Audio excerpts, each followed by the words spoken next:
post-traumatic stress disorder, PTSD, is a psychiatric condition rooted in profound alterations of the brain's fear and memory circuits. At its core, PTSD involves three key brain structures: the amygdala, the hippocampus, and the prefrontal cortex.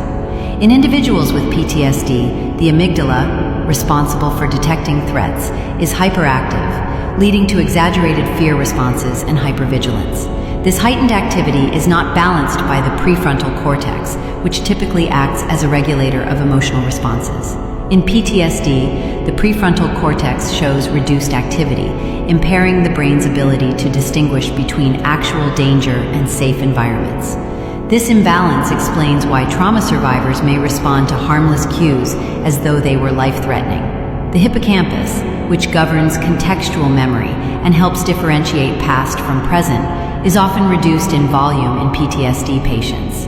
This structural change contributes to flashbacks and intrusive memories as the brain struggles to properly encode and separate traumatic experiences from current reality.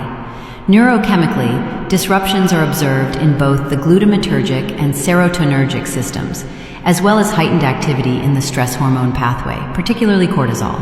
The development of PTSD is heavily shaped by childhood and environmental factors. Early exposure to trauma, such as abuse, neglect, or unstable attachment, primes the stress response system, lowering the threshold for later PTSD development. Repeated or prolonged trauma alters neural plasticity, making the fear circuits of the brain hypersensitive and less capable of recovery. Conversely, protective factors such as stable caregiving and consistent emotional validation can buffer against trauma's impact, even in genetically predisposed individuals. Ultimately, PTSD represents the brain's survival machinery turned against itself.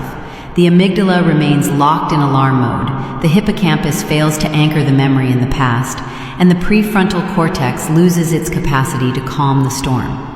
This neurobiological constellation explains why trauma is not merely remembered, it is relived. If you want more deep dives into psychology, follow and save this video so you don't miss the next one.